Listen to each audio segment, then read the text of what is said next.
Faithful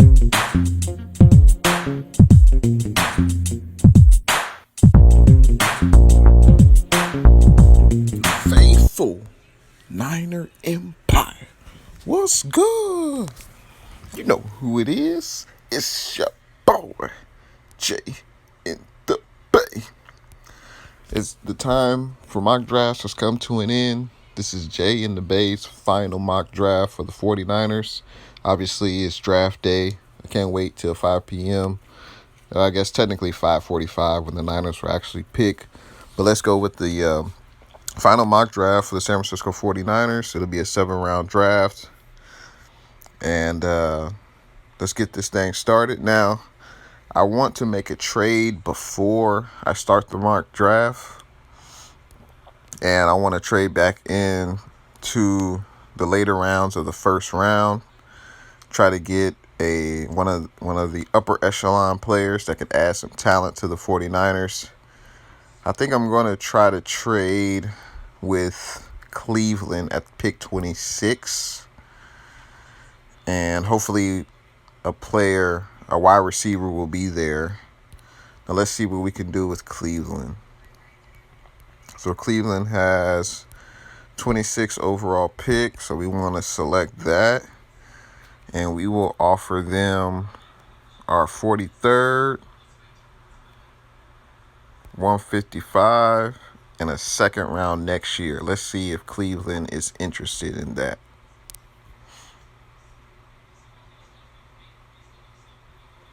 All right, so Cleveland has accepted that trade.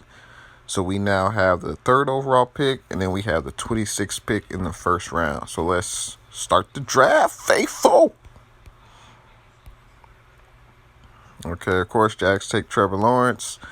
Wow, in this draft, the Jets take Justin Fields, which, I mean, I can see that happening because the Jets have not told anyone. There's no indication that Zach Wilson's going to be there, or the Jets will pick Zach Wilson at number 2. And if you look at both of their seasons, I mean, Justin Fields, I feel like he had a better career at Ohio State compared to Zach Wilson at BYU. But so obviously in this case, we would select the next best quarterback. And that would be, I mean, we could select Zach Wilson, or we could get Trey Lance, That would be intriguing. For this, I'm going to go with Trey Lance. I'm going to go with Trey. He probably has more upside than Zach Wilson. So let's go with Trey, the 3rd overall pick.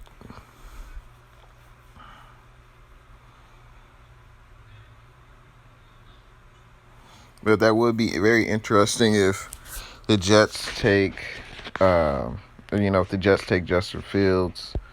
And let's see, the Falcons take Pitts, Bengals take Smith, Finns take Jamar Chase.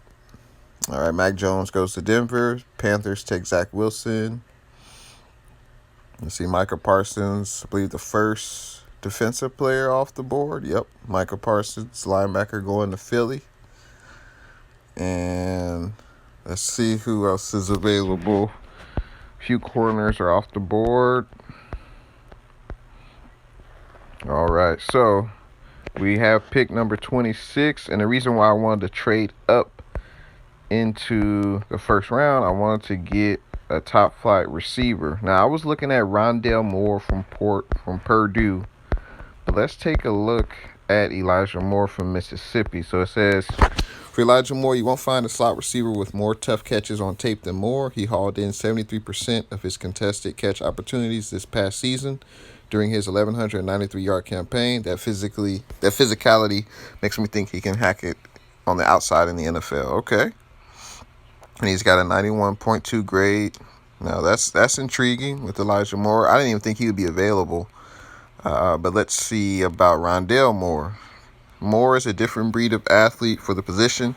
He led all of college football in broken tackles as a true freshman in 2018. Injuries have since hampered him, but he'll be a weapon with the ball in his hands in the NFL. The issue is what exactly his role will be, as he is measured in at only 5'7", 180 pounds on pro day. So he has battled injuries. You know what? I think I'm going to go with Elijah Moore. wide receiver out of Ole Miss. The Niners need to get another wide receiver to the wide receiver room. You know, I'm cool with Debo. I'm cool with the Ayuk show, Brandon Ayuk. But after that, there's a bunch of question marks. So I think it'll definitely be excellent to add another receiver to the room. You know, get Jimmy G or whoever the starting quarterback is. You know, weapons. So that way that quarterback can be successful. And it looks like we have our next pick won't be until 117th. Most likely we'll target, a cornerback. In this draft, that was interesting. In this draft, Najee Harris went to the LA Rams. Interesting. And Kellen Mond went to Washington.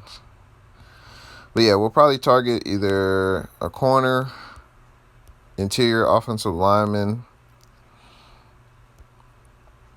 and we still need to get a corner, interior offensive lineman, and probably a safety. And let's see who the best position available is once we get to 117.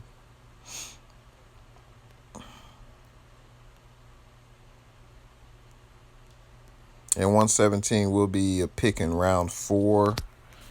We already got our quarterback. We got our receiver.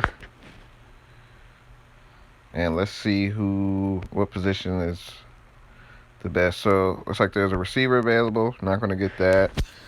Not going to get a defensive lineman. Don't really need a running back this high at this point because we've got Mostert. We got Wilson Jr.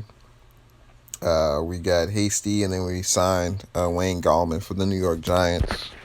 Now, we could use a tackle for sure to study behind McGlinchey. Now, we could get a corner. We probably should get a corner. I mean, we could go with Wild Goose or Trey Brown at Oklahoma. Let's see, Brown has been starting for the past 3 years. He's 5'9". He's super physical and press. Okay. And let's see what they say about Wild Goose. Nothing to say about Wild Goose. Now let's go. So I'm going to go with Trey Brown, cornerback, Oklahoma. And we definitely need to add to the cornerback room for sure. Verrett, he's on a 1-year contract. K'Wan Williams is on a 1-year contract. Mosley's on a 2-year contract. I mean, everyone in our secondary is basically on a 1-year deal except for Emmanuel Mosley and Jimmy Ward. I believe Jimmy Ward has at least 2 more years left on his contract. And we have pick 172. And most likely we'll target offensive line or safety.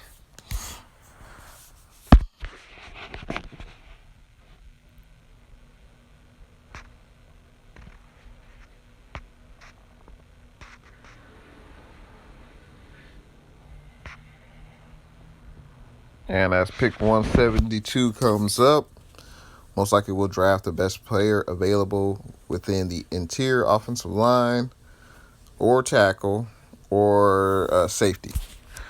So let's see who is the best player available. Okay, pick 172. Don't need a linebacker. There is a center out of Stanford. And I'm sure that he could play center and or guard. We'll probably go with him. Let's go with the center from Stanford, Drew Dalman. He's got an 86 score, the fourth best center. Hey, I'll take that. Let's go. And the next pick we have is 180. And let's see. So let's see. There's a bunch of halfbacks. There's a few edge rushers, linebackers, wide receivers. I'll probably go with the tackle. Or we could go with the safety. Let's see.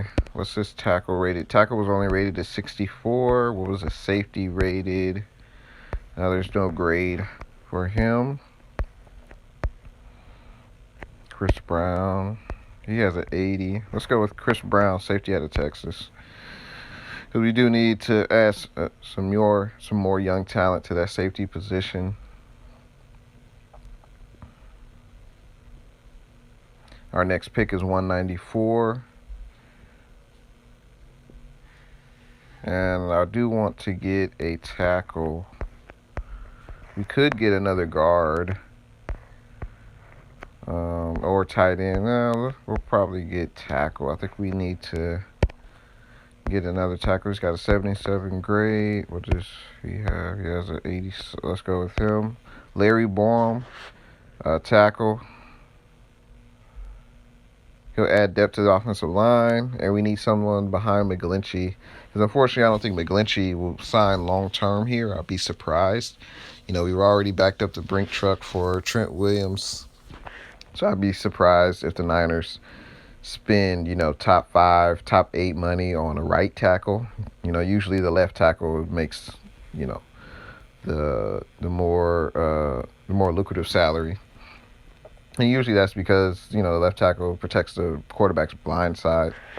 So you definitely need to be stout at that position. And it looks like we have one more pick, 230th pick, 7th round. Or is this, 7th round. And let's go with, let's see.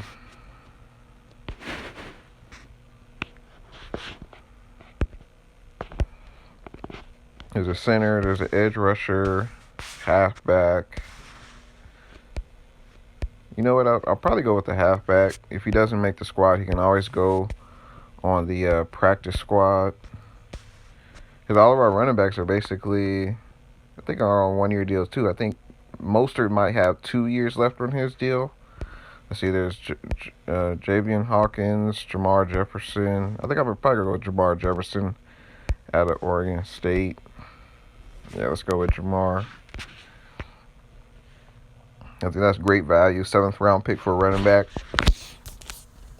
He can come in and compete. And it looks like we have no more picks in this NFL draft. Faithful Niner Empire. Thanks for watching Jay and the Bay. Right after this draft, it'll show a list of all the draft picks. And let me know what you guys think of the draft picks in the comments section. And let me know if this draft came to fruition. Would you be happy about this draft from John Lynch and Kyle Shanahan? And I'm so geeked up for the draft. I can't wait. So it looks like we got some, here are our grades. Looks like PFF did not like that trade. Maybe they didn't like it for Cleveland. But, we got Trey Lance, number 3 overall. Got an A+ grade for that. We made the trade, and then we traded up to the 26th pick for Cleveland. And we gave Cleveland our 43rd in this year's draft, 155 in this year's draft, and a 2nd round pick next year. And that netted us Elijah Moore, wide receiver out of Mississippi. We definitely need to get another wide receiver to the wide receiver room. We also got a cornerback from Oklahoma. We got a center from Stanford, safety from Texas, a tackle from Missouri, and a halfback at Oregon State. Before John Lynch signed a few edge rushers in this year's free agency, I was thinking we could get edge rusher in the draft, but we've got a lot of depth along that defensive line. With defensive tackle and defensive end. So I figure our main needs in the draft are wide receiver, corner, offensive line, and safety, and looks like that was accomplished here. This is my final mock draft. Thank you everyone for watching Jay and the Bay, and I will have a live stream today at noon Pacific time talking about status of Jimmy G. Thanks for watching. See you guys in the next one.